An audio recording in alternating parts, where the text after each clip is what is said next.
ज़िंदगी में रुकना, ठहरना, सोचना कितना ज़रूरी है। और ये जो मादी सफ़र हम इख्तियार कर चुके हैं, इसके अलावा भी एक सफ़र होता है जो आपकी ज़ात का सफ़र होता है, जो रूह का सफ़र होता है, जिसको हम रूहानियत कहते हैं।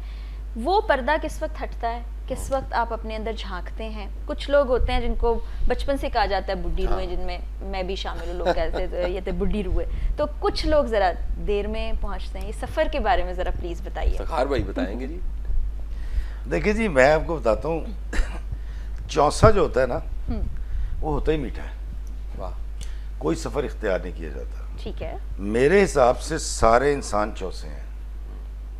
और चौसे की एक खासियत आपको बता दूँ, आप 2 दिन पहले खा के दिखा दें मुझे पकने से, 3 दिन पहले खाए, 1 दिन पहले खा के दिखाएं, 1 घंटा पहले खा के दिखा दें। मुझ में कमबख्त में इतनी जल्दी मचाई हुई है मैंने, पंजाबी जी कहते हैं काली पई है, कि मैं इसको सामने वाले को चांस ही नहीं दे रहा, उसको चौसा होने का वक्त नहीं दे रहा। हाय हाय हाय। तो मेरा जहाँ तक ख्याल है कि वो लोग जिनके, क्योंकि हमारे अंदर अच्छाई की पनीरी हमारे वालिदैन बोते हैं। हाँ, आप में जो कुछ सही है बात, सबसे पहले आपके वालिदैन, ठीक बात, असाज़ा बाद में आते हैं। हाँ जी। और मैं इस कौम से बड़ी अच्छी तरह वाकिफ़ हूँ। इस कौम में 99.99% लोगों ने ना अपने बच्चों के अंदर रूहानियत की पनीरी बोई है।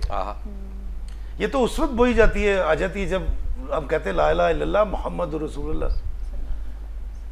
सरकार हुआ क्या है, मैं चांस नहीं दे रहा आपको, चौंसा होने का चांस नहीं दे रहा। हाय हाय। हमने मादियत का सफर कतन इख्तियार नहीं किया। हाँ। ये बड़ा आसान है। मैं कहूँ जी, मुआशरा जो है वो नेगेटिविटी की तरफ जा रहा है, आप क्या कहते हैं शाह जी? नहीं, कोई नहीं जा रहा। मुझे इस सोसाइटी की अच्छाइयाँ करनी है। मुझे एक दिन बानो कुसी आपा से बात हो रही थी, उनकी विशेष में बैठा करते थे, तो उन्हें एक सवाल किया, नफ्स की नफ़ी पे बात हो रही थी। तो आपा ने कहा कि काका ए औखा काम है, लेकिन एक बारी बंदा कर ले ना फिर आदी हो जाता है। तो जब नशिस्त ख़त्म हुई तो मैं माँ जी के पैरों में जाके बैठा। मैं कहा आपा जी ये गुजारिश करूँ, मैं कहा हम ये क्यों नहीं कहते कि सबसे अच्छा काम है, ये सबसे आसान काम है।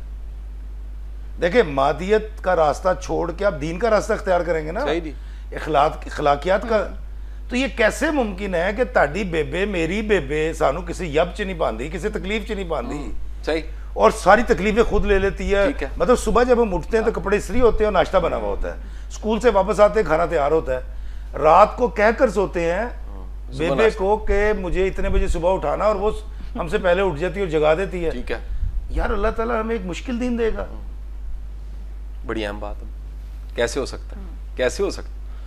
बिल्कुल सही, हो ही नहीं सकता। बिल्कुल सही बात। दुनिया का सबसे आसान तरीन, अच्छा मुश्किल पता क्या होता था जैसा मैं नफ्स मैनू कह रहे नहीं ए करना है, ए बुराई नहीं सॉरी ये तो आपको करना पड़ेगा मुर्शद। वो कह रहा है मैंने आयतें खोल खोल के बयान कर दी, और हमारे लिए आका करीम सल्लल्लाहु अलैहि वसल्लम की जिंदगी बेहतरीन नमूना है। सही। और उसके बावजूद मैं क्या कह रहा हूँ, यार बड़ा औखा काम है। नहीं इफ्तिखार, दरअसल तू राजी नहीं हो रहा। देखें, मैं अगर आज आपको इंटरव्यू देने के लिए कहता हूँ यार वो मैं तो बिजी हूँ, दरअसल मैं झूठ बोलता, मैं तानू इंटरव्यू नहीं सी देना चाह रहा। ठीक है। तो आप मादियत का रास्ता उस वक्त ही छोड़ देंगे जब आप दीन की तरफ आ जाएंगे, इखलाकियात की तरफ आ जाएंगे। तो ये तो रहनी नहीं आपके अंदर। मुझे तो अब आगे समझ आता है दीन ये क्यों कहता है कि पूरे के पूरे दीन में आ जाओ। मैं यूरोप गया जब पहली मरतबा, जी जी, तो पाकिस्तानी फैंस मिले, उन्होंने कहा जी इफ्तिखार साहब ये, इफ्तिखार साहब ये।